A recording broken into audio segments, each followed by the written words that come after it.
Hey Zwifters, I am Simon Schofield and this is episode 100 of the Zwiftcast. Well, they've been here since day one. The other two members of the Zwiftcast mini peloton, I haven't succeeded in dropping them yet. Actually, it's much more likely that in real life they'd drop me. Shane Miller and Nathan Guerra. G'day mate and yo dude respectively.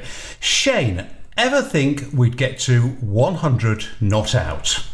This is a 100 episode, not a birthday episode. I was going to wear my birthday suit for this one, but I had to quickly put some clothes back on, and it was only the 100. It's been a while, hasn't it? Been a while. I'm glad we're here. Yeah. Very good decision not to wear your birthday suit, mate. Nathan, 100, did you think we'd get there? I don't know. I didn't know if we were going to get past the first one, to be honest. When we first got going, I was like, okay, what are we doing here? I'm not sure what's happening, but I mean, I'm blown away that we've hit this 100th episode, and I'm super excited for this. We are still here. So what do we have for you in episode 100? Well, inevitably, it's going to be a bit of a look back into the history of Zwift as catalogued on your favourite, well, our favourite podcast. I hope it's your favourite podcast too. And with a few handbrake turns, we'll also take in some of the usual fare, in other words, the latest happenings on our favourite cycling game. Let's start in the here and now, and sometime over the next few weeks, did somebody maybe possibly say October? Zwift is going to be rolling out something called Pack Dynamics 3. Now this will in fact change eventually the entire Zwifting experience for every Zwifter. At the moment, there's quite a lot of lateral movement as your avatar swings side to side within a bunch. We're used to it now, but actually it's quite a jerky movement and it's not especially natural. That's not how cyclists in a bunch behave in real life. There are lots and lots of complicated reasons this happens, which needn't detain us here, but it's been on game creator John Mayfield's to fix list for a long, long time. And one of the very first visible fruits of John's role in the newish R&D department at Zwift is quite a big change to pack dynamics. Now, it must be said, this is in the early stages and still being tested, and a rollout across the game is still some way off, at least weeks and maybe months. That said, the feedback from the very first test, mine included, was solidly positive. There's little, if any, of that very jerky side-to-side motion. If you advance through a group, other riders move so that gaps form.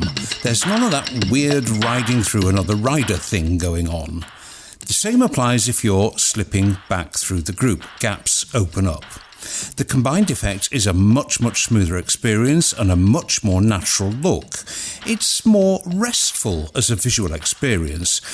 The really interesting aspect is that this version of Pack Dynamics appears to mitigate the worst effects of sticky draft, where you get stuck on another rider's wheel when you want to get past. Again, there are reasons this exists in game, but on this test, many of the riders commented that the sticky draft was way less noticeable. If you now want to push on and get past, it's much easier to do so. Do you know, I honestly think this is a really, really big deal. And when it comes, it's going to change how we Zwift, eventually for all users. I'm very optimistic about this. Shane, do you share my general goodwill towards this incipient change? 100%. I've spoken about it before that cyclists know what other cyclists look like. We are experts at that because we ride behind cyclists most of the time out on the road. And when we're not riding behind cyclists, we're watching cyclists on the television. We know we are experts in how things move, in a bunch between riders and when people drop off and how people work turns and things like that. We are the experts in that. If it doesn't look right, you'll notice it straight away. So anything Zwift can do to take that forward and bring the experience into what we expect to see is going to be a good thing. Why we're talking about this 6 years down the track, though, is a bit of a worry. I would have loved to have seen this a lot sooner, maybe 6 months into the Zwift journey, but there have been a lot of changes in regards to how riders are positioned for everybody else. I think previously they were doing client calculations, and like you could be riding on one side of a rider and on their system you were riding on the other. It didn't really matter. But now we have steering. Now we need really accurate results in racing. They need to be sorted out. So I think that's all a part of that sort of rolling into one. But what I see there looks really, really good. I can't wait to see it en masse. I want to see the Cocoa Bunch. What's that going to look like? Yeah, I mean, there might be a lot of that. We could have had this 6 years ago during this episode, so brace yourself, viewers and listeners. Nathan, I mean, this could be completely revolutionary for racing because the whole draft thing is going to change. Positioning in a bunch, the way you change positioning in a bunch is going to change. And sitting on someone's wheel or not sitting on someone's wheel is going to change. And that will have a really, really big impact on racing.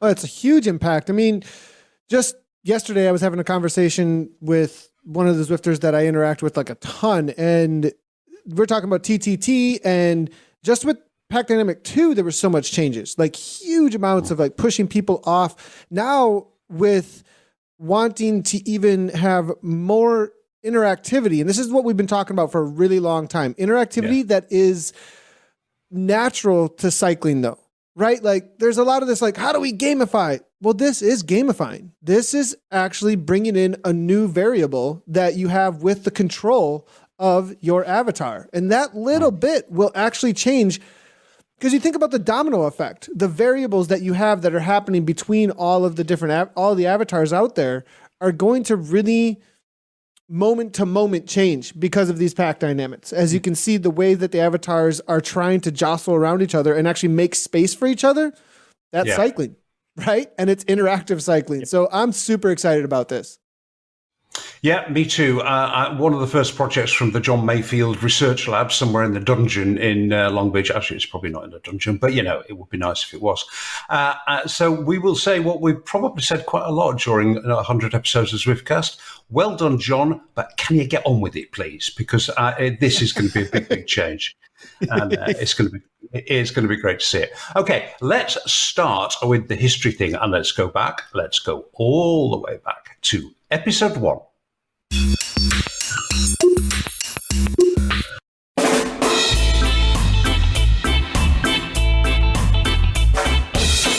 Hi Zwifters, I'm Simon Schofield and this is the Zwiftcast. Remember that reggae tune? We had that for a fair few episodes. So where were we in November 2015? Richmond had launched a few weeks before in September. October saw Zwift's workout mode launch, and right at the end of that month, after many weeks in free beta, Zwift started charging $10 a month. Compared to today, numbers on the platform were tiny, as Zwift CEO Eric Min related when he appeared on episode 1. We hit, I will tell you that we hit almost 800 simultaneous users at the peak on Tuesday. So every day since we launched has been a record day for that day. What do you think the maximum number of riders we will see on the platform at any one time will be this winter? What would be your guess? If I were to guess, I would say by January you might see close to 2,000. Well, we didn't play the peak Zwift game in those days, so I don't recall if Zwift ever hit Eric's prediction of 2,000 that year. But that's the background for the birth of the Zwiftcast. Episode 1 featured 2 voices which would become familiar. Shane, it's been fantastic chatting to you. I hope we can make this a regular feature. It's great to hear from Zwift Australia. No worries, Simon. I look forward to the future editions. There's a lot to talk about, and I'm sure we'll have many, many months of discussions in the future about where it's going and, where it's headed. This is a strong group of riders today. A lot of the big hitters have shown up. That was the fantastic Nathan Guerra with some of his inspired race commentary. We'll get Nathan on to the next episode of the Zwiftcast.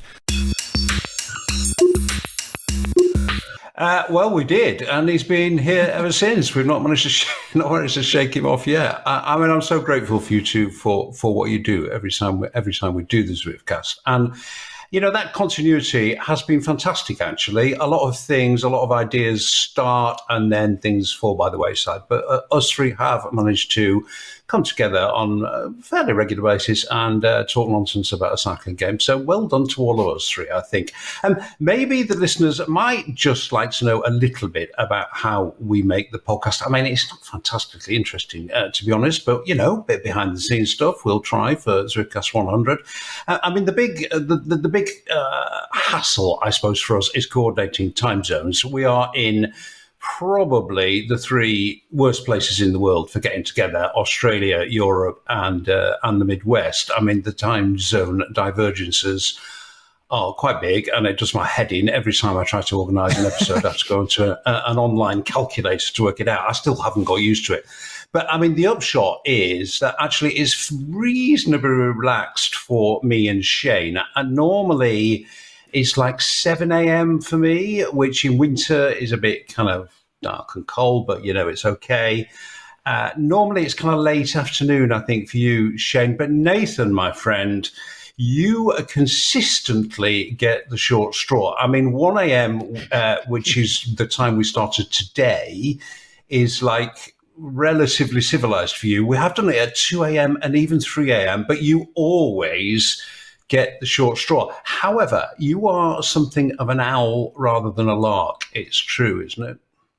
Yeah, I mean, all of my training has happened with many kids getting on the bike around 9 p.m., maybe 10 p.m., maybe even 11 p.m. So it was almost like we went from training to Zwiftcast. That's kind of like what ended up happening. So, and I've enjoyed it. And, tonight I actually went to sleep at 6 p.m. yesterday because I actually had an unusual day yesterday, and then woke up at 11:30 to get ready for this record, actually, in order to get prepared. So, but that's Zwift life for me, right? So the reality of ZRL starting tomorrow, it's been the same thing because we've been covering a global community for so long. Mm-hmm. The race community, where Zwift Community Live came from, it's always been trying to hang out with everyone in all the time zones. Like, we're trying to figure out the same thing for ZRL right now. So that's just the nature of Zwift. I mean, you live in the future, Shane, but it's kind of always worked out on the Zwiftcast record okay, I think, hasn't it for you? Yeah, it's mid-afternoon, depending on what time Max has dinner, which is going to be any moment soon, so you might hear some clangs in the background.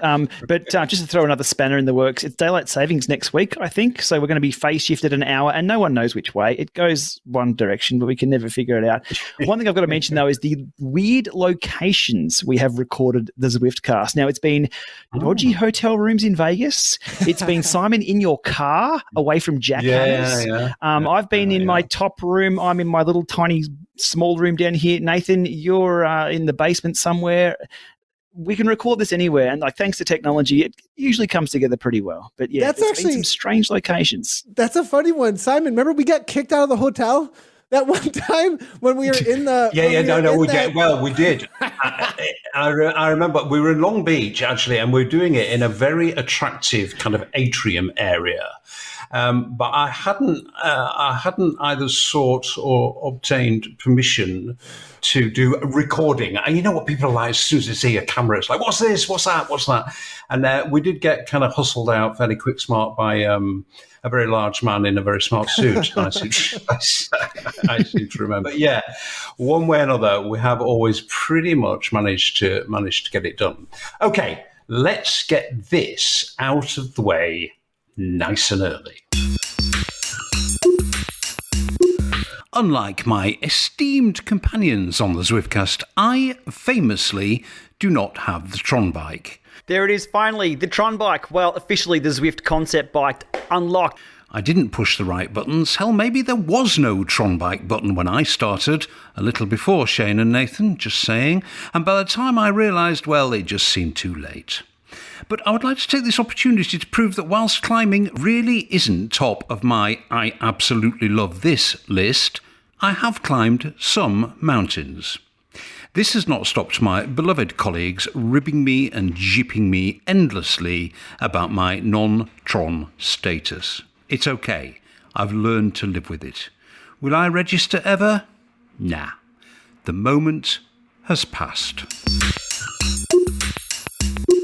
Do you know what, boys? It's a really good job. I absolutely love a running gag, isn't it? That has become a favourite, and actually, it's become a kind of a bit of a thing across the Zwift community. But as Oscar Wilde said, there's one thing the worse than being talked about, and that's not being talked about. So the whole Tron bike thing, actually, I quite like it, and I think it's going to run for a while, isn't it? Yeah, Shane. It will. It will continue on until one day you accidentally go for a climb up the Zwift or Mont Ventoux, and you've got that. They'll probably remove the challenge by the time you get around to doing it. But I'd love it if you accidentally got it one day, and then we'll have to find something else. I'm not sure what we can go Nathan on, or I'm not sure what you guys can jib me on. Don't know. But until you have that bike, it's going to be timed every Zwiftcast.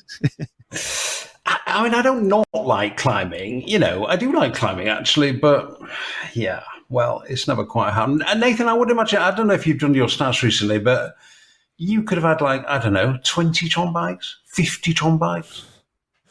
It makes me think of climbing the Up the Zwift when it first came out, because I did 27 climbs before I got the Mellensteins.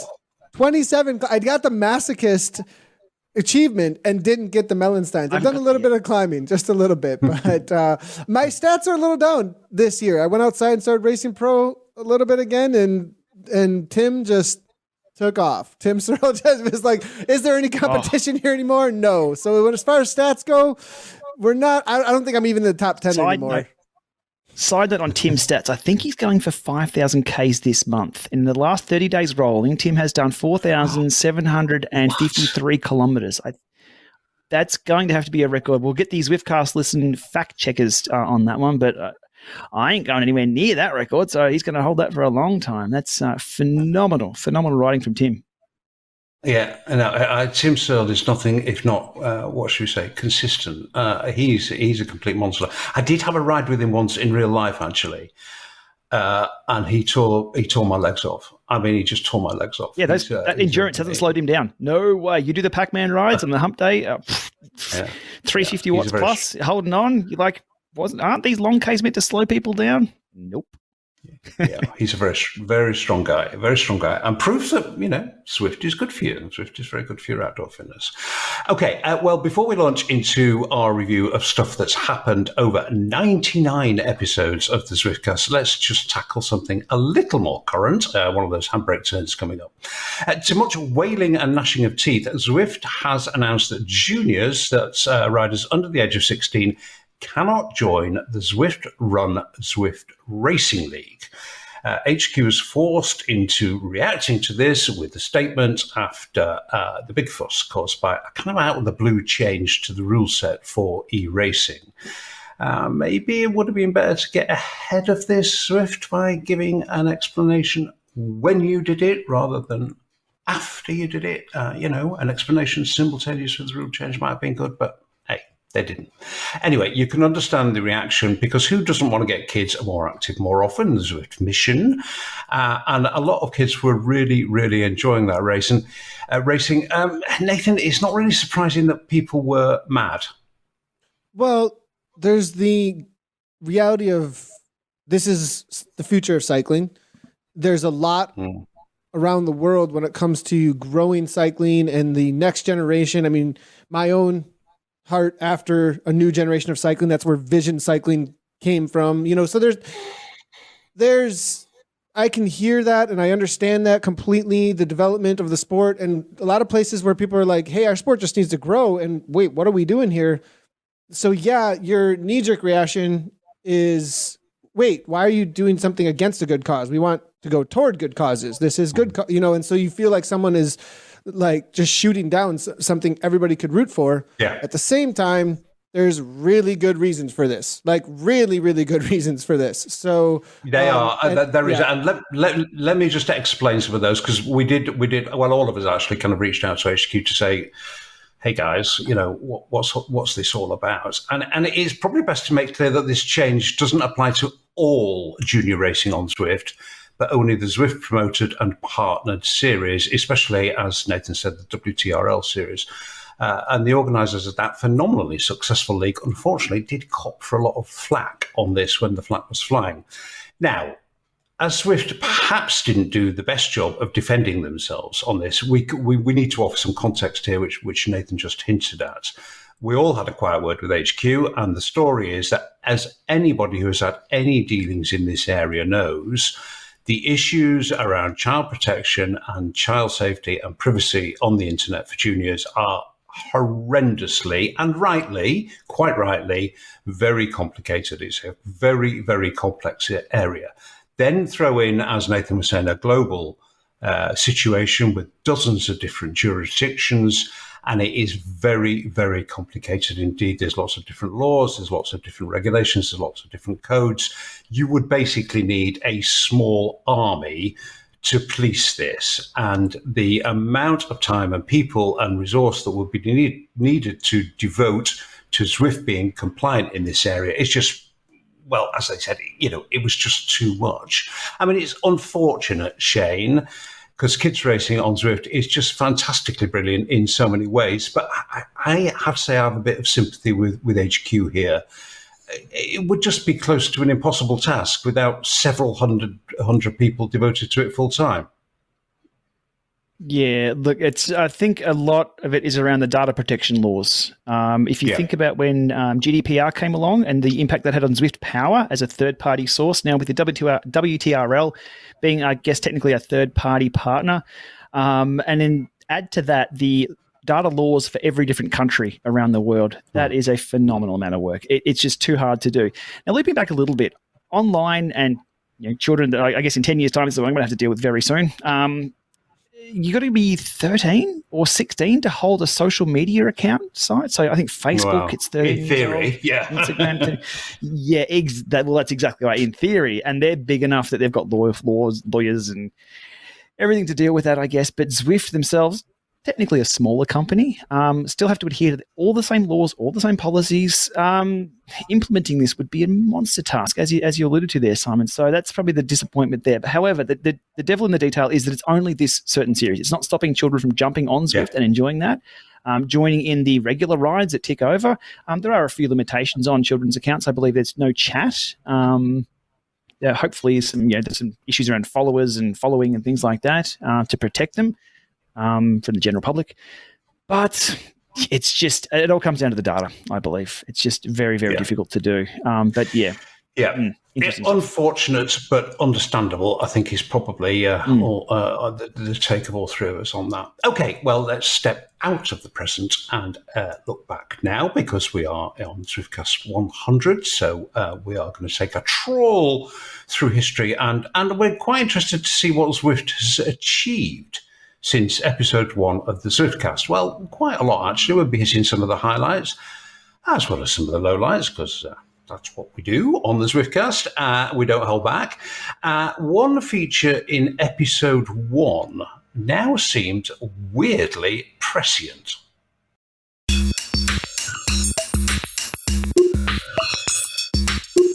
Here's the head honcho Eric Min on female participation on the platform.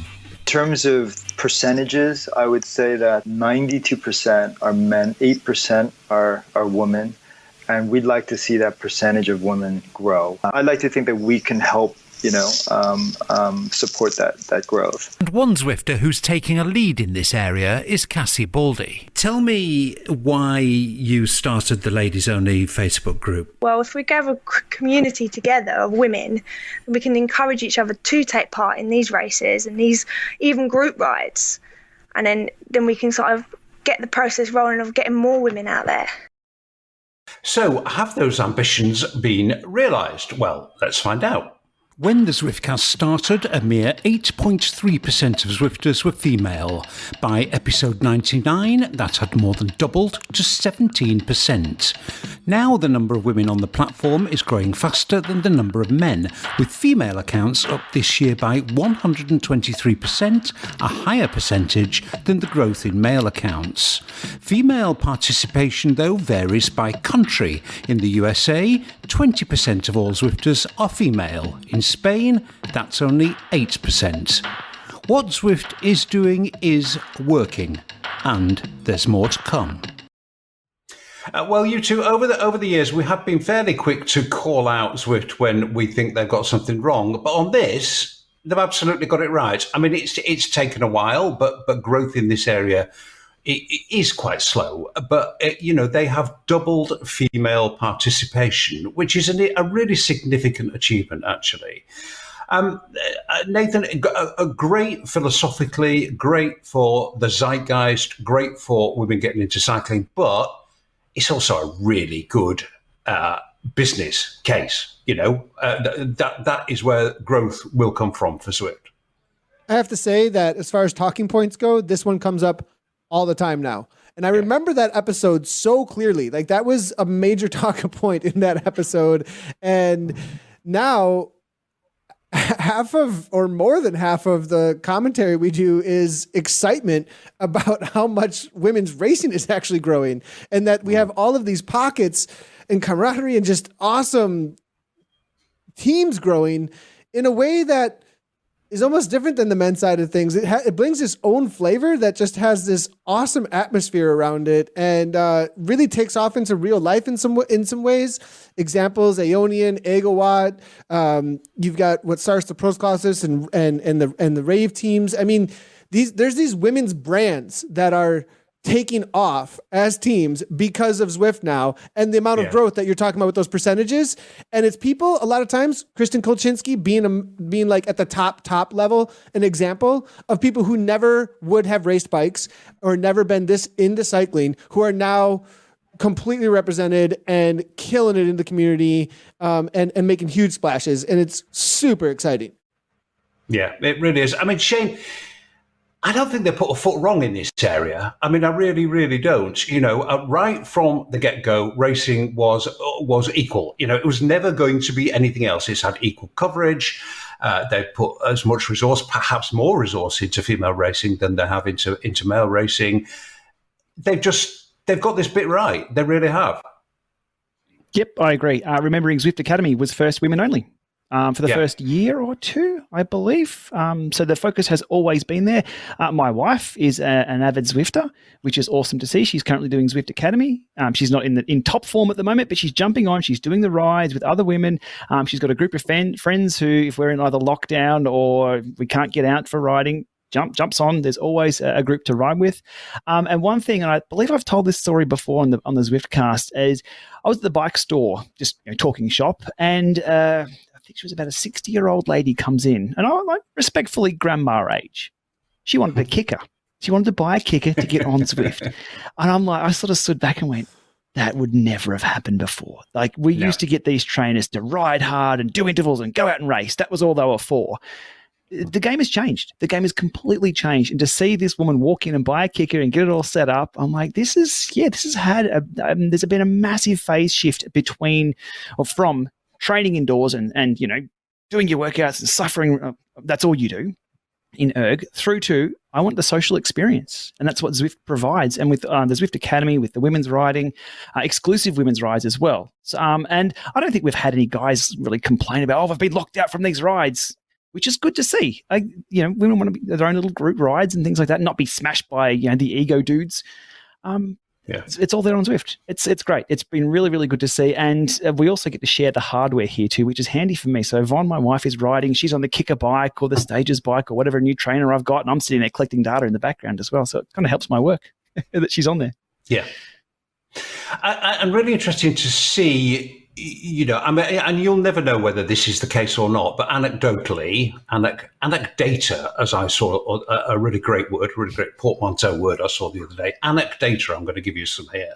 I mean, I genuinely and definitely see more women in real life now out on bikes. There's just no doubt about it at all. And I think with the sponsorship of the the old Tour de France, female Tour de France that's coming next year, the sponsorship of that by Zwift. Nathan, that's going to be huge. Yeah, I mean, it actually surprised. I have to say, like, whoa, that was an all-in moment. If I were going to go to with Texas Hold'em Poker, like, they were like, this is it. We're just going to push our chips on the table and say this is where we're staking as far as where we want to see cycling go. That's a major statement by Zwift and what they are all about. And absolutely amazing opportunity for the Women's Pro Peloton to put it at the top level and right next to men's racing. Absolutely loving what is going on there. And I'm excited to watch Women's World Tour, Tour de France racing and see what it brings out in personalities and entertainment and narrative, because it's different. And it gets, in my opinion, sometimes a little bit more exciting, to be honest. And so you're going to have these new personalities coming out, with its own history and its own legacies with that. And I think Zwift have nailed it on the head with that. Yeah. Yeah, as I say, we're pretty quick to say what we don't like, but what we do like is what Zwift has done for women's cycling. They've done an absolutely fantastic job. Numbers doubled. I mean, it's taken a little while, but numbers have doubled, and that is a really significant achievement. Okay, well, with close to 5 years and 99 episodes to cover in this big look back, we could be here all damn day, to be honest, and nobody wants that. So from here on in, let's break it down into years. 2016 was a heady time. Zwift was massively growing in popularity, and the trainer companies spotted that. They knew when they were onto a good thing. We'll measure the importance of 2016 for indoor cycling in a few minutes. But first, let's rapidly spin through that year in Zwift. This was the year Zwift really began its momentous growth. Almost every month we got a big new thing. In January, the events module happened, revolutionising races and group rides. The Australian Hump Day Ride, or HDR, now a huge brand, was an early beneficiary. I am now going to pronounce it officially as the biggest ride on Zwift. We're up to 250 riders on a Wednesday night. We'll be up around 300 for sure by the end of winter here. It's a great bunch. It's just a fantastic ride. In spring, Matt Hayman's storming win at Paris-Roubaix, after recuperating from injury using Zwift, made global headlines and gave the platform a huge boost. Coming off the injury that I had and the build-up that I had and the far from ideal preparation, which turned out to maybe be the most ideal preparation, it was just a dream come true. And also a dream for Zwift marketing. Cycling media was beginning to realise that Zwift was strong clickbait, and coverage of the launch of Watopia's epic KOM, also in spring, really saw momentum build. Then, in summer, July to be specific, a whole new world. London was unleashed, again to blanket coverage.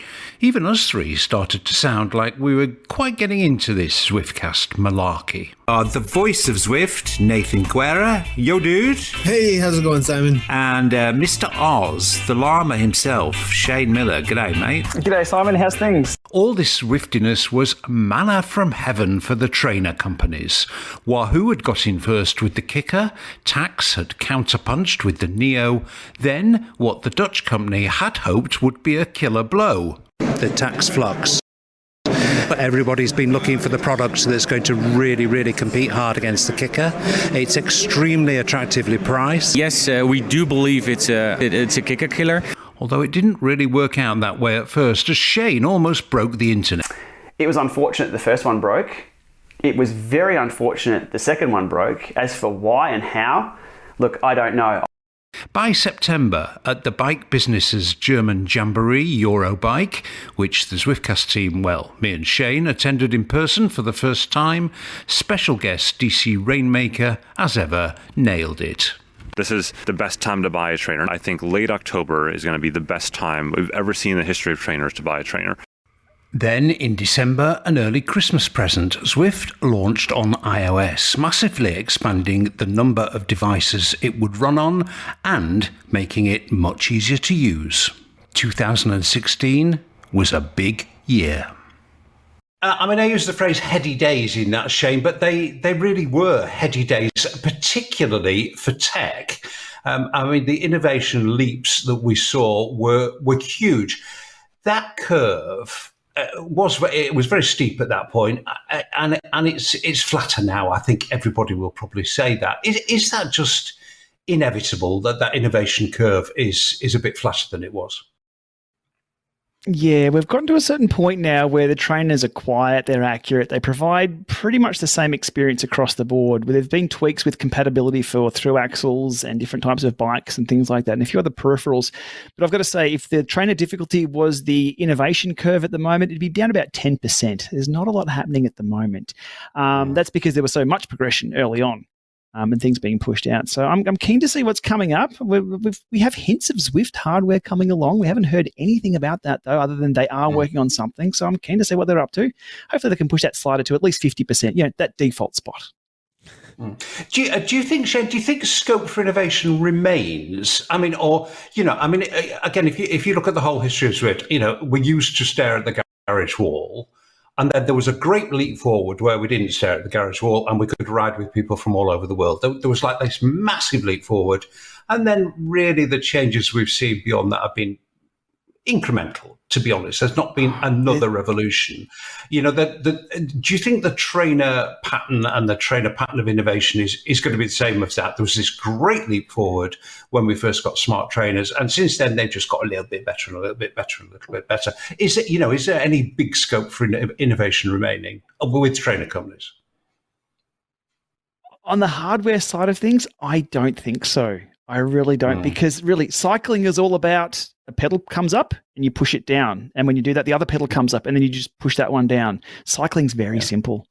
They've gotten to a point now where training indoors, sure, there are rocker plates, there's steering, which could innovate. There's a lot of different areas they could innovate and change the game, but that's going to move at a glacial pace because we need new hardware for that. So, and other accessories and compatible hardware, and to change what we've already invested in. So hardware-wise, I don't hold out a lot of hope for anything wow coming along.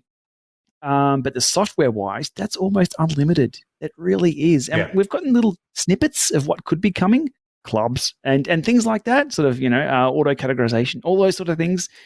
They're also moving quite slow. Unfortunately, on the hardware side of things, until we see a complete game changer, we need an Apple to come along with an iPhone. That kind of change. Can Zwift do that in hardware? I hope so. I don't think so, but we'll see. We'll see what they can do. I mean, it may be that the iPhone moment has just like already happened, and we get iPhone 7, 8, 9, 10, 11, 12, and that's how the progression will happen with this technology. Now, moving to the software side, which is what group riding really is. It's all about manipulation of pixels. Nathan, do you think that promise has been, I mean, if you look back to 2016, we got so excited about the new way that we could ride with each other.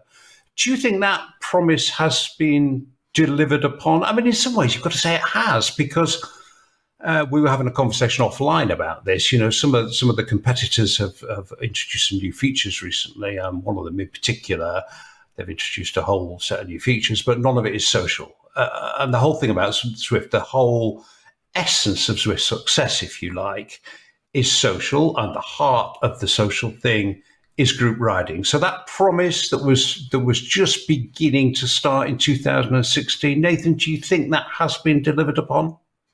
Yeah, and I would say that because Zwift has focused on supporting the cultures and subcultures well, that whether or not the software has kept up isn't what is the sale point.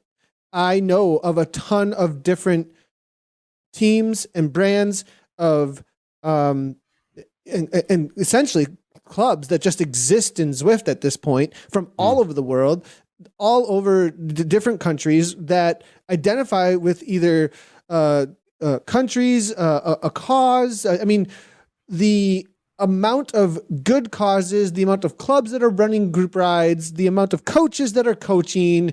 Zwift have done a really good job of focusing on their people and connecting their people to create their riding spaces in Zwift really, really well. And that's also where the racing community has come out of as well, where they were supporting these event organizers. I would say, though, that on the racing side of things and esports side of things, without WTRL coming along, I don't think we would be where we are. I just got to say that. Have something like what WTRL has done to create a structured, tiered sport-like system, I'd have to say what they've taken on is at the level of what a national federation has done, and maybe better than some national federations out there. To be honest, absolutely amazing job. I mean that's a really good example, isn't it, of what Zwift has enabled, which is like an alternative ecosystem for cycling.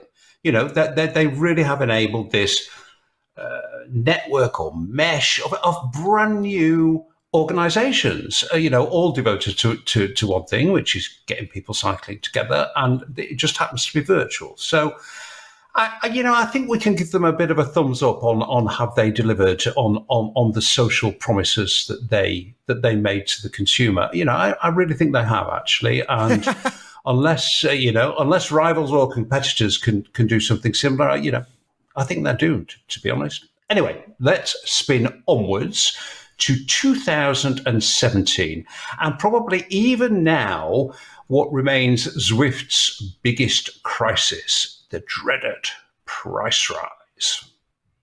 2017 was all about fire, racing and rage. It started well enough with the Zwiftcasts getting an updated look and new music. But really, the year was dominated by the price rise. More on that in a moment. On the way there, we got a volcano. I'm really excited about it, and I think it's a great course for racing so far. It's a good 5-minute circuit, which is my kind of interval. Zwift ran its first ever e-fondo, an homage to the excellent Maratona del Dolomiti IRL Sportive, and CVR staged the first large-scale IRL e-racing event on Zwift, live in Las Vegas. Will Alama get their line? Cephalon going. Who's it going to be? It's so close.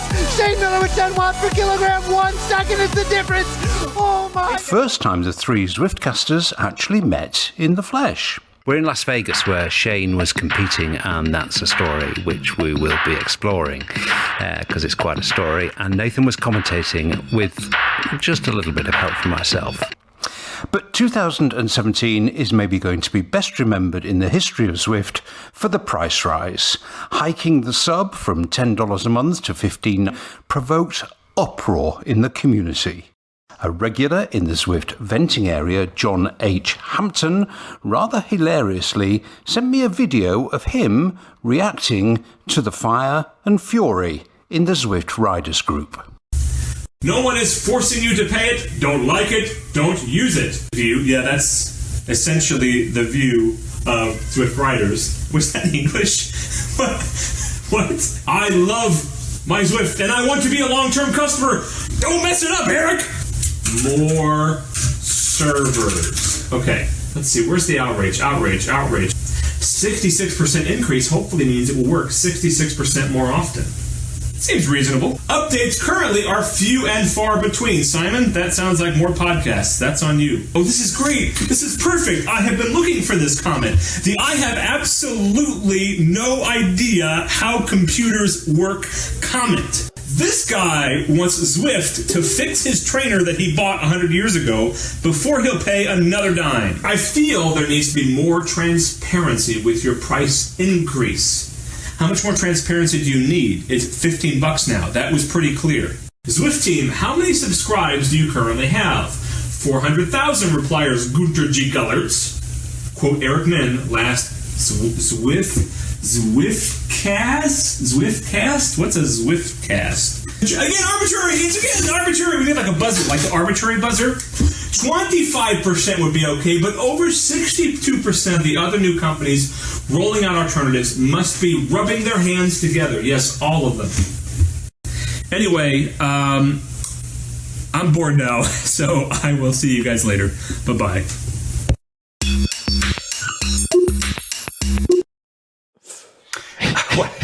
It made me roar with laughter when I first saw it, and it's raised a few titters watching it again. I've said that was very funny from John. A couple of follow-ups on that, I think, for us, actually, just in reflective mode. Price and competitors, I think, are the two obvious ones. So 4 years ago, the price went up. As we just heard, it got quite the reaction. I mean, it's now, I guess it's a kind of mid-price sub. People are very sensitive about subscription prices. There's some really weird psychology going on there. But do you see subs staying pretty much where they are now, Nathan? I mean, it seems to. I mean, that was 4 whole years ago, and there's not been a hint of a price increase since. I can't see it happening in the near future. Can you? You know, across all subscriptions, I think that mark. Like, I just think across most subs that are out there, regardless of cycling or what you're in, that 15-ish a month seems kind of where you go for the default basic. You want some extras or something, you want to be able to do this or want to be doing this extra, but I think that between 12 and 15 a month is what people are comfortable with, USD, at this point in the world when you're talking pretty much what every single service out there online is trying to go toward is the subscription fee. So yeah, I think so. I think Zwift will follow the market of what people are comfortable with. Yeah. You know, so if if my Netflix goes up, Zwift's going to go, maybe we can go up, you know? So I think that is more of a global conversation about what people are comfortable with what they're receiving digitally for their services. And we'll see when those price rises start coming. And as soon as I've seen other services, I think Zwift will follow suit rather than the other way around. Yeah. Yeah, I think it'll never not go up. You know, nothing ever stays the same, particularly subscription prices. But I don't see a big hike coming up. I mean, arguably, Shane, they delayed. I mean, we had this debate at the time, didn't we? They delayed too long. You know, the first sub, whatever it was, $9.98, it was too cheap. You know, it was just too cheap, and they at some point had to raise it. It was always going to be an uncomfortable moment, and they probably just delayed too long in doing it. I think on reflection, that still remains the case, doesn't it? Yeah, I just remember all the fights and the battles and the complaints that no one even talks about anymore. It was all just water under the bridge, wasn't it? But I just hope, I don't want to see them go to a structured or a tiered model because those things get really complex. Here in Australia, our mobile phone plans or our cell phone plans went crazy. I think our main cell phone provider, Telstra here, had something like 400 different plans you could choose from. If you looked at different phones and it was just too much. So I don't want to see them offer, say, Zwift HD, or maybe even come in with, say, Zwift Potato for the lower end units. So I don't want to see them differentiate that at all. It's nice that it is just one single figure. And I don't want to see them add like something like, it's $2 to enter a race or something like that, because that becomes like outdoors. And that, again, inevitably leads for, if I'm not getting something out of it, I'm not going to do it. So there's a beauty in just one single price, regardless of what that is, to pay. I just don't want the tiered levels. So that's what concerns me. We'll see what the market does. Yeah, well, we don't want any more complication in our lives than is strictly necessary, that's for sure. Just moving on to competitors, Shane. I mean, there were very few really credible competitors. There were competitors, but there were no threats, I think is probably the right word to Zwift in 2017. As we sit here now in 2021, there are competitors, but there are still no threats. It's a really interesting one, and the excuses people come up for why there's no competition. One that I'll lean on at the moment is people saying, "Well, no, they don't have the money that Zwift has. They don't have the marketing that Zwift has." Sure, that's true now, but remembering for the first year or two, Zwift didn't advertise. They just simply had a beta product that was so different at the time. They weren't the first to do 3D riding, or even the social side of things. They just did it in an Apple / Google easy way to do. To log in and just have it work. So it's not that. I don't think it's that. There is room for more than one. There's room for more than two or three, but they really have to do their own unique thing, be really good at racing, be it really good at the social side of things. And I've had a few discussions in recent times. Like Zwift itself, it's driven by the social experience. And I think, Simon, you've discussed that before. People don't want to watch. The wall doesn't change. If you continue to ride looking at the wall is always the wall in front of you. But a Zwift ride will change every few seconds depending on who's on there. If it's your friend, Eric Min may join your ride. Well, I'm staying in here for a couple. Like, let's get a thumbs up from Eric Min. Let's give him one. Like the thing totally changes. There's opportunity for other platforms to do this. They just really need to be able to come up with an idea that is either unique, exciting, innovative, and roll with it and just like really go all in. competing with Zwift is going to be a challenge. They've got, I mean, the funds they've raised is just phenomenal in this space. There's still room to do it. So there's a few exciting things happening. Yeah, the traction. Well, it comes down to timing as well. Yeah, and on that, and again, another topic as we're reminiscing of previous podcasts. I think I've spoken about this before. Zwift is the iPod. It came along at the right time where solid state was getting cheaper. Not Zwift, but iPods came along when solid state was getting cheaper. Music licensing was changing. The audio compression and the processing power to listen to that music with these small devices really came along at the right time. So the iPod did really, really well. Zwift is about the same. It sort of combined all this difficult technology, and it's still difficult, don't get me wrong on that one. Long way to go. They simplified it to give that the social experience. And I think that's what people remember. They don't remember jumping on and hooking up their Kicker or their Neo or their Dorado. They don't remember, they remember riding with Jens Voigt. They remember riding with Tim Searle. They remember riding with all these people. So it's that experience. So it's the challenge of these competitors to bring in a new experience or bring in an experience that people want. Maybe one we've never thought of before. We'll see. Yeah. It's interesting times. Software, you can do anything. I can't wait to see what these other companies try. Yeah. Well, I think all three of us are on the same page here, really, which is that competition is good. We would like as much competition as possible for Zwift, and Zwift themselves say that. I'm not sure how much they believe it, but they certainly say it. But the thing is, for competition to be successful, it can't just be a copy. Don't be copycats, boys. You need to think of something very different. Yes, there is. And there was an example of that. I don't want to go into it too much here, but, there's been no world's course from Zwift this year for, I don't know, maybe the deal with the US UCI has expired and they just had a pause year. I don't know. Don't really know why that didn't happen. And a competitor did something that was kind of like the Worlds, but it wasn't like the Worlds because they couldn't use the name the Worlds because they didn't have a deal with the UCI. So they tried to out Zwift, but did it in a not really particularly convincing way. And that for me is, that's just not the way that competition is going to succeed. Anyway, we will see if we're still here.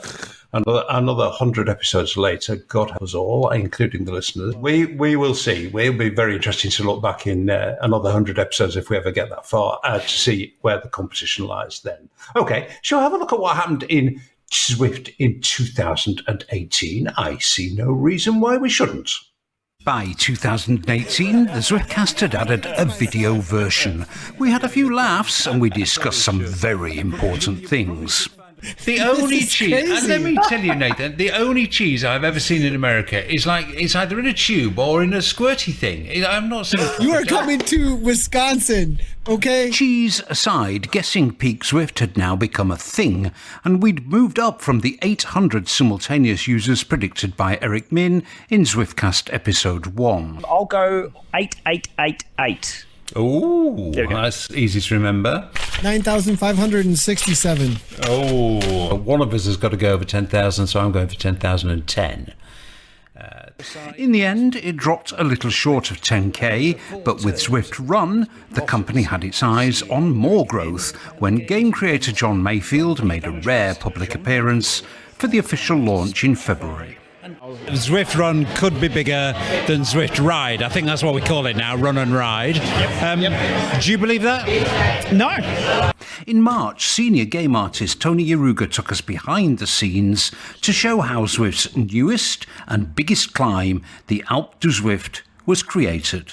We had to model out terrain to kind of cover up the issues that the road was causing. This is one of the switchbacks, one of our debug modes. We use it to kind of just see how dense the polygons are in areas, mostly areas with foliage. And more behind-the-scenes stuff when we found out how Nathan does what he does. I was at Nathan's house/studio. So Nathan, talk me through Nathan Central. Oh my goodness, Nathan Central. Part of the reason that I'm here 2 hours before a broadcast is troubleshooting. Like half of it is troubleshooting. You wouldn't believe the kinds of things that come up. Looks like I had Windows updates on everything. Hello and welcome to Bespoke in London for the finals of the KISS Crit Series Europe. In April 2018, Zwift finally took the plunge and staged its own live e-racing events in London and LA, with KISS helping out. To the line, Our version of esports has huge potential. This is the future. Yeah, this event is amazing. G'day, Shane Miller. How are you? The future for the Zwiftcast was audio, not video. Episode 49 was our last video ep. We just didn't get enough subscribers to justify it. The future was looking more and more race-shaped for Zwift. In July, a high-profile sponsorship of the Tour de France and the launch of the Fun is Fast campaign. The future of indoor cycling looked to belong to Tax, with their Tax bike unveiled at Eurobike. Final injection molding molds are ready 3rd or 4th week of August, and then we're all set to start producing. But it was to suffer terrible delays making it to consumers. Late summer and early autumn saw a double whammy of new courses from Zwift, with a climb course modelled on the Innsbruck World Circuit of that year, and then a new move, a futuristic map based around New York. We were a little underwhelmed by New York City. The new roads, the new visuals are fantastic. I mean, I'll take the other route with this one. To me, it's the same riding experience. It's the same game experience. And it's the same since about 4 years ago. Nothing's really changed in that respect of what we're doing on the bike. I think the next move from Zwift has to be a reinvention. We need a revolution. We need something to change, because just new roads, it's nice and shiny for now, but are we still going to be talking about it next week? In December, the now traditional Christmas present from Zwift, we finally got new levels. The top one progressed from level 25 to level 50. Well, Shane, there's nothing quite as gratifying as looking back, re-examining a snap verdict and being found to be 100% correct. Is running going to work, Shane Miller? We asked at the New York launch of running. No, said Shane. And I think you're kind of right, aren't you? Probably for kind of lots of complicated reasons. There's a brave response there. I had to get out of the country pretty quick. I was at the actual launch of that, where they spent quite a bit of money on that launch, and I'm like, yeah, nah. Look, it's cycling and running. Whilst they're two sports where you're moving, very different, very, very different. And coming back to the hardware side of things, even more different. Well, a lot more different. With running, you just put a pair of shoes on and go. You can run in almost any weather. You put a hat on if it's raining and go. Riding, no, if it's raining, I don't go outside. There's no interactivity with the hardware too. So you'll get overtaken by a runner going up the Epic KOM because they subscribe to the Flat Earth Society. Because if you go for a run, you don't want to go running up a hill, a virtual hill, and only have it record 1 kilometer, whereas in fact you've ridden at a certain pace or a certain on your treadmill, which is two very different things. So there's technical reasons why they're not the same. They're still utilizing running though, so which is a good thing. The running track has been introduced. And we still see quite a few people running out there, but I mean, at the core of the product, what it was all about was all cycling. So, and that's where my heart lies too. Yeah, well, I mean, that was the case then. So the year we just looked back to, and I think it remains the case now. Partly, I think that's a policy decision by Zwift. They've realised that, what really works is cycling, and what works a little bit less well is running. And after all, the pandemic thing, which we're going to get into later, they just decided to focus their resources more on cycling. And it's probably not the worst decision in the world. Nathan, that was the year 2018 that Zwift entered e-racing under their own control. I think we can call that a qualified success, actually. I think they have made a pretty good fist of what they do under the Zwift banner. Having said that, I mean, it's very good for marketing, really good for marketing. I'm not totally convinced by the pro product, I have to say. I can see why it works for them, and what they've done is, the broadcasts are getting better and better, and it looks increasingly more professional. But I still think the future for Zwift racing, the biggest future for Zwift racing, is the community-based stuff. And I think I know what you're going to say in response to that. I'll just read the image I got from Martin, from the director of WTR, right before we went live. 1,800 teams, 10,000 Zwift racers, 140 nationalities, 136 divisions across 17 leagues, 55 Zwift events, 136 races, and 6 hours of Zwift Community Live broadcasts, 290,000 kilometers in one race. Wow. So I would just have to say that, yes, I think esport is super successful. I think, like every other esport that we have out there right now. There are far and few. I would say Dota. Like really, as far as like having a successfully, and even there, like how much those pros get paid and what they feel like they're a part of. It's not an NFL. I wouldn't call it, a Premier League. I wouldn't, you know what I mean? Yes, even in other esports, it's still a marketing tool at the publisher level that gets more people hyped up to go and do the community events and be a part of the ranked or the, going up the ranks to be like, I'm part of the 1% that can get the best headshots in Apex or whatever it might be. So yeah, I think that is common actually across esports. It's not just a Zwift thing. About where esports is landing on the pro side of things. So I think the cool thing is that Zwift seems to kind of be in the same arena now, though. You know what I mean? Like before, we were trying to figure out if they even could jump into the arena of what esports and where esports was landing culturally as a sport. And now they're kind of catching up and have a similar model that what we see to the other esports. Yeah.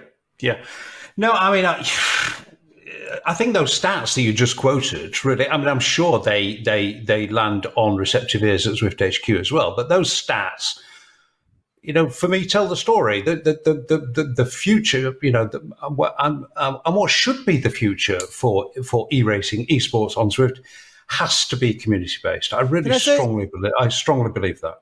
Can I just say that isn't one race? That's weekly. Yeah. What other event in the world do you have that kind of participation weekly? Yeah, I mean, it's fantastic, an amazing achievement. Shane, just quickly on this, because it's a bit of a hobby horse of yours. Actually, I'm sure listeners have heard it once, more than once, but I think they could probably stand to hear it again. I mean, that year, we got lots of new courses, but we were quite. Actually, that was the episode we recorded in my car. I remember it well, actually. But we were a little bit underwhelmed by New York. And your beef was, it's just another new course. What we want is more features, not just new courses. Yeah. And I think we're still in the same place, aren't we? When I get a new component for the bike, I get a new bike, a new set of wheels, a new bike computer, something comes along that changes my experience on the bike. I want to go out and ride. It changes what I'm up to. The Varia radar, again, I'll keep banging on about that. It changes the experience for the better. I just want to see more of those innovations. New roads are great. They give us some route badges to go and achieve, but they're the same route badges we've gotten for the last 75 route badges that we've got. I don't know. I don't have answers for this, but I just want more incentive to jump on it and go. I think workout mode could really be changed up. Workout mode hasn't changed for 5 or so years now. Why can't we have workout mode that gives us a sim gradient hill for, say, 6% for 5 minutes, and it's auto-generated, and then when we get to the top, it does something different? Just give us some gamification, change the game, think outside of the box, give us a reason to go, oh, wow, Zwift did this? How about that? And, get some more eyes over to what Zwift have invented. Maybe even fail more. Don't fail with existing things that work and then in the next update they fail. Fail with new innovations like the fence. Put a different fence there and fail with that and then bring it back. I'll come up with an idea one day, maybe in episode 101. I'll have some few ideas. But rather than just keep doing the same thing, the cookie cutter approach works with new worlds. Everyone loves new worlds. They do. They added 4 little tiny roads to Watopia. Wow. How huge was that? I'm jumping ahead in the timeline here, actually. That was only this year. That was amazing. Little things like that. Where's gravel riding? Come on now. We've all got gravel bikes. Why can't we have some virtual gravel? Yeah. Anyway, I want to change to the experience. Yeah. No, well, I think it's been made a number of times before, but it does remain an excellent point. However, the thing is, now, and we're going to get into this in a moment or so. Zwift is a mainstream product now, and what does the mainstream? What do the crowds love? And the crowds love new roads. They love new roads. So we may end up. I think we're right, but I think we may still be howling at the moon in the wilderness for a little while longer at this one. Okay, let's move on because there's still quite a lot to cover. I hope you're not getting bored with this yet. Actually, I think the kind of look back thing's really interesting, but, I would say that. Anyway, let's go back to 2019. January 2019 was action-packed as the long-awaited and much-requested Guest World or World Switching feature was released, to acclaim from the Zwiftcasters and friends. Watopia is available the whole time. The Guest World selected by Zwift HQ is on rotation. It has been received very well. People are liking it. I think people are a big fan of Watopia. I think the community overall is very happy with the change. It's pretty hard to find anything negative to say about it, really. A new Peak Zwift added to the excitement. It was a little over 13,000 concurrent Zwifters. Nathan, they're going to be happy with that, I think. It's about a 50% increase. Looks really good on paper. And then again, I made a prediction of 15,000. It didn't happen. And the inaugural Tour de Zwift began a new tradition on the platform. To this day, the biggest and best mass participation event on Zwift. In February, out of the blue, Garmin buys tax for a rumoured €170 million. This is a big deal, but what might it mean for Zwift and Zwifters? March saw the Fence, a device to help shepherd group rides. 2.5 years on, the Fence is still kind of work in progress. The Desert extension in April made time trialists and triathletes as happy as Larry. I like the scenery. This is some great scenery because it's so different from anything we've seen before. It's flat, it's hot, it's pretty long. Yeah, I love it. And our new friend Dinosaur, whose name is Sinclair, I believe. He doesn't do much, does he? No, he's just a bit boring. I mean, maybe one day he'll bend down and eat someone off the front of the group. More dinosaurs stalked the next new extension, the lush and verdant Titans Grove, which landed in August. A big moment for me in September as my hometown of Harrogate got Zwiftified. My objectivity must be suspended for this episode, but I have to say, I think as a replication of the Harrogate I know extremely well, it's absolutely bang on. I mean, the architecture in the Duchy Estate section is just so close to reality. I mean, I've actually got a friend who lives around there, and I can spot his house. In December, Crit City joined Bologna, which had been added in May as a second event-only course. With the Desert, Titans Grove, Yorkshire, plus the event-only courses, then in December a running track, knowingly called Mayfield, released, Zwift's artists had a very, very busy 2019. It was busy. I mean, so much new tarmac as we were just harping on about. And dinosaurs. We finally got dinosaurs. Oh, and world switching. We got in 2019. Was it only 2019? It feels like we've had it for much longer. I guess the reflective point to consider on that, on world switching, is should it now just be completely unrestricted? I think, those old days worries of Zwifting in a lonely place because nobody chose one of 5 worlds available as an option at any one time. I think those worries are dead now, Shane, don't you? Yep, long gone. There's somebody Zwifting on every course at any time if you use the World Hacks tool. So there's always somebody there.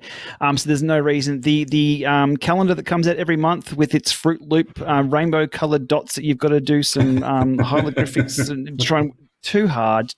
Trying to explain that to a newbie, like, oh no, it's only that new course you found out about with the new marketing campaign that went out, the new roads. Yeah, not there anymore. Thursday. You got to wait till next Thursday to be able to do it. Too confusing. Yeah, get rid of that. I'd almost go the flip side. We want privacy now. I want the ability to go and ride that just by myself. We need here's all the worlds, but do you want to ride just by yourself? Sure, click this button here and away you go. That'd be great. Yeah, it would. Yeah. I mean, why not Zwift? Just do it. Just do it. The Fence, Nathan, that launched in 2019. Still not really working very well, to be honest.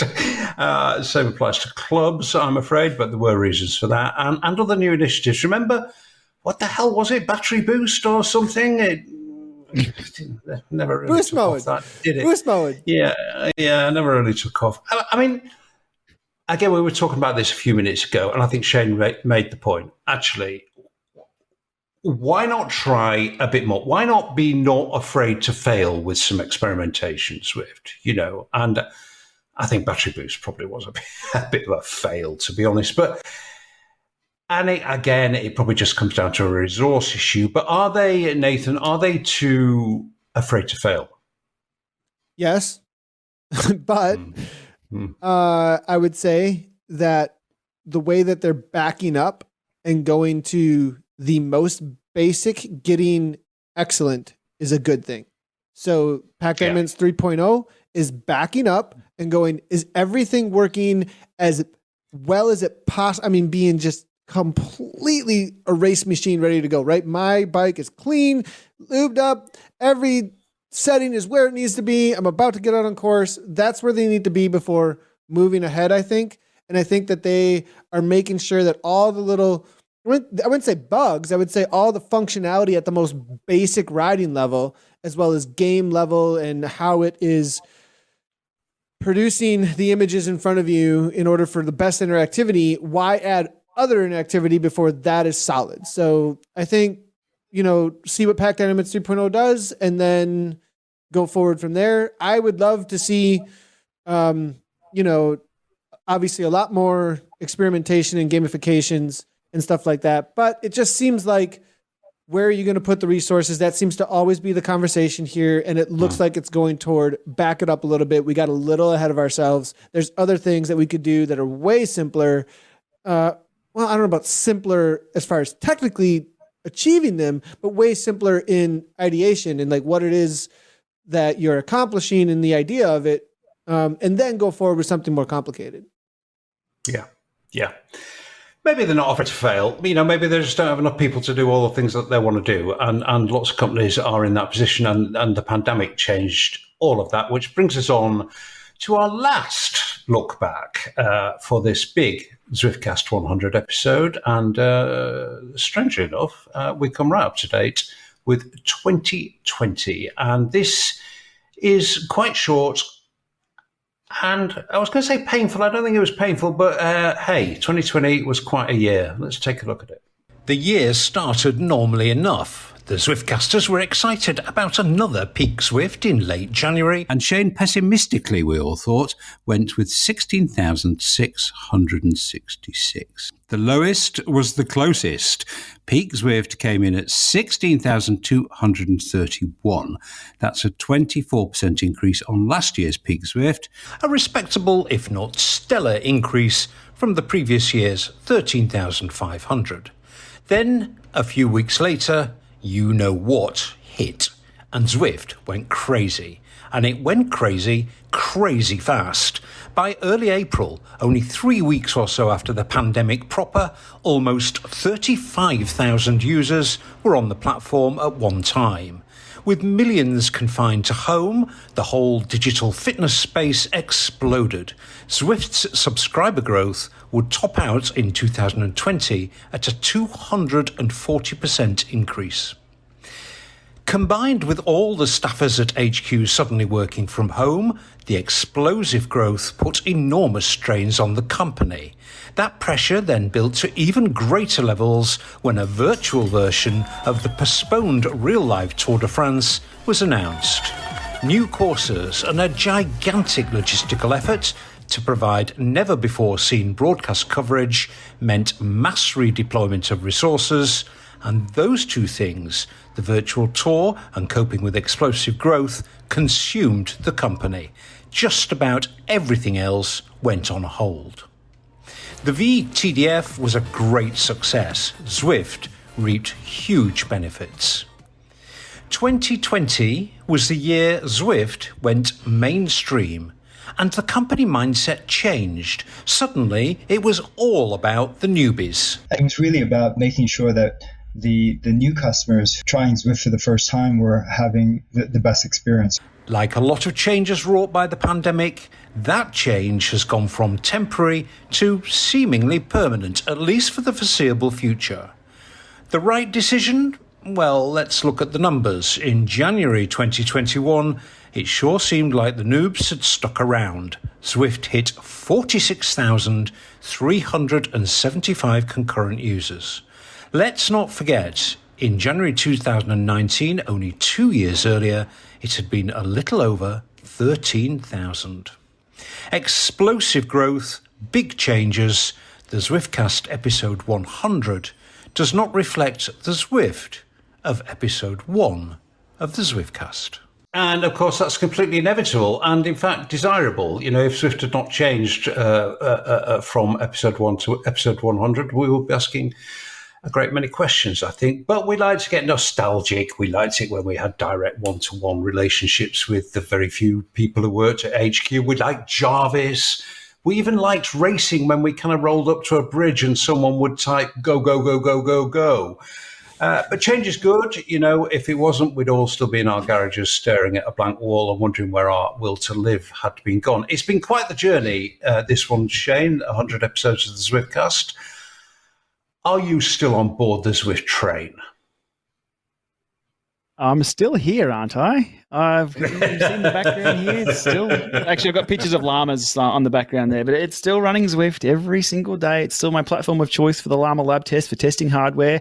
Yep, I'm still around. I just want to see the progression equal that of what it was when we first found out what Zwift was, and the first few years where it was just all this new excitement being built around it, and the community just organically growing itself and coming together to help each other out and build little teams and communities and other groups and things like that. There was huge hype around it. Inevitably, it's grown so big now that it's a different interaction with the community. But I just want to see that, you know, back again to flash back to where we were with new things coming along all the time. That was heaps of fun. I really like that. That just kept the energy alive. Now there's a bit of a downturn in the hardware side of things. I just want to see that continue on the software side of things, and Zwift are in a position to do that. Make that pairing process easier. Make those updates every month exciting. They used to be one of my most watched videos every month. Here's what's new. Here's all the new things.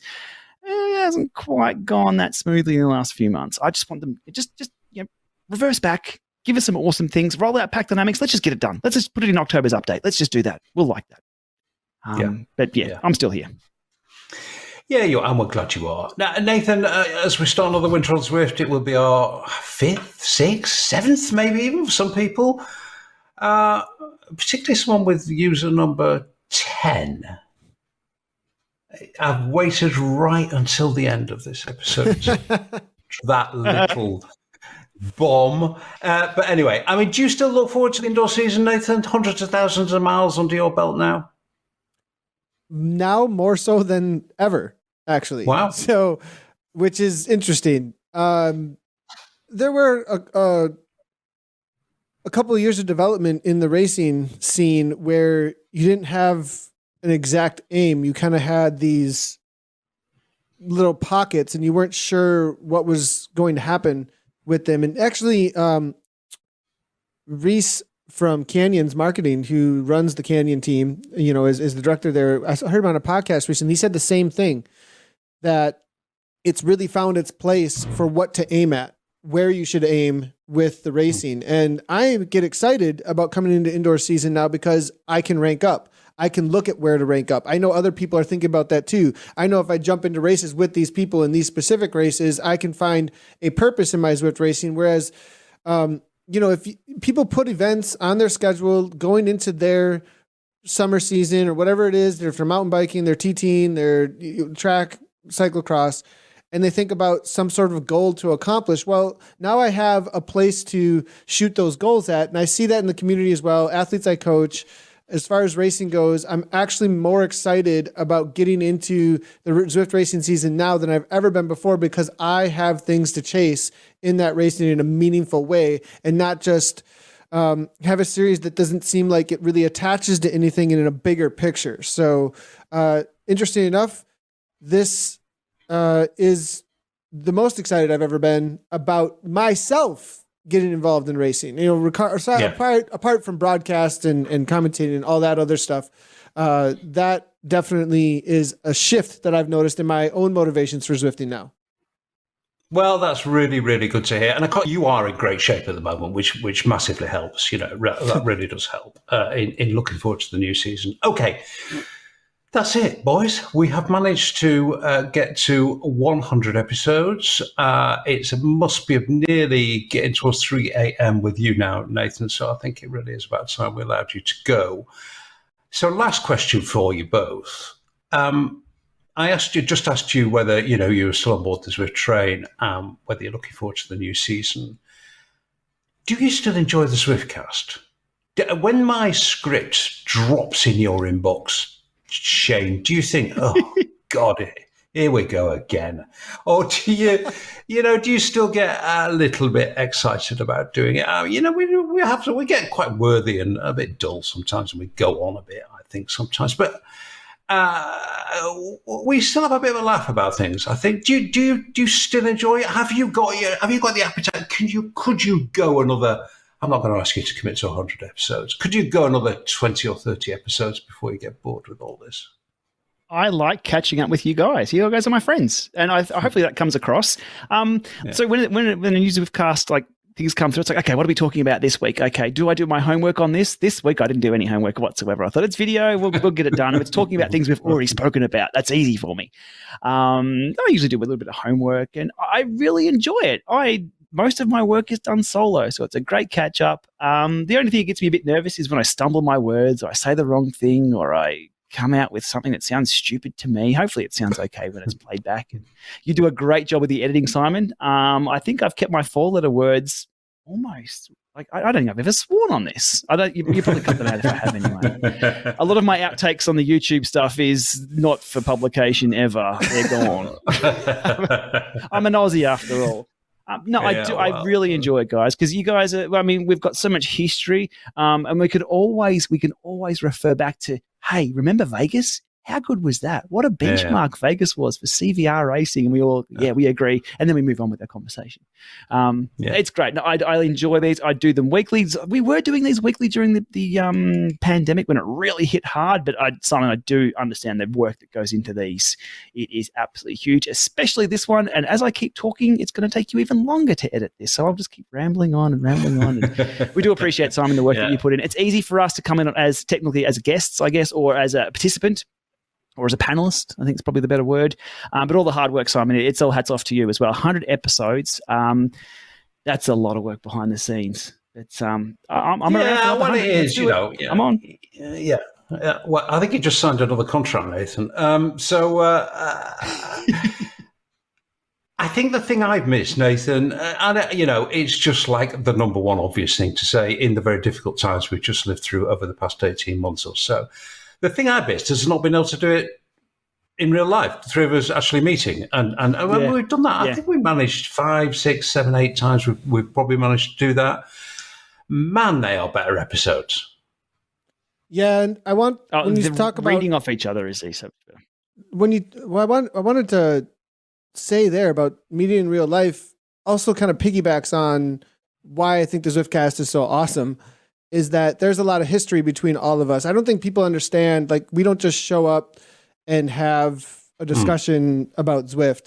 We have friendships here that have seen all of us through life in a lot of different ways. There's some really strong connections here that are life-changing. And I just want to say are super, super appreciated. And to the public, like, I don't know, doing 100 episodes like this together and living in this virtual space. I remember at the offsite, was it 2017? I said to all of the Zwift in front of them when we did a Zwiftcast there in front of them, actually, kind of like, and in front of the whole company. And I said, I don't know if you understand how much you are connecting people, right? I said, I don't think you get how much, like, I don't know if I said it, I don't think you guys get, but I was trying to give this like inspiration of like, you're really connecting people through the bike in this virtual space with their own little communities that have a narrative of what their story is, what their life story is with their fitness. And we've connected stories and narratives now that are absolutely awesome. And that's what brings me back to the Zwiftcast and makes me enjoy it. Our pre-production is a catch up about life. And then that real friendships, something we're passionate about. Real friendships, exactly. Real friendships are formed. Yeah. So I mean, I'm getting all sappy here, but it's definitely what brings me back to the Zwiftcast. It's and obviously Zwift, and we enjoy the platform and all of that. And it's the personalities here that then talk about this awesome virtual world that all gets us in shape. So yeah. You pressed the anti-sappy button before I was just about to hit it hard, actually. We were going way too sappy there. But all of it is true, actually. I mean, real friendships have formed. I think we all do still enjoy it. And, I think it's probably useful for listeners to know that we do talk about stuff, actually, Zwift stuff and live stuff in between episodes, and I think that does inform the episodes when we come to record them. Okay, that's definitely enough sappiness. Thank you very much, boys, not only for this episode, but for all your hard work. I know you don't always do your homework, Shane, but mostly you do, actually. Thank you. And Nathan, you always do your homework. Thanks very much indeed for this, for the last 99 episodes. And here's to, I'm not going to commit to another 100. Here's to another few more. Thank you very much, boys, and goodbye. Ride on!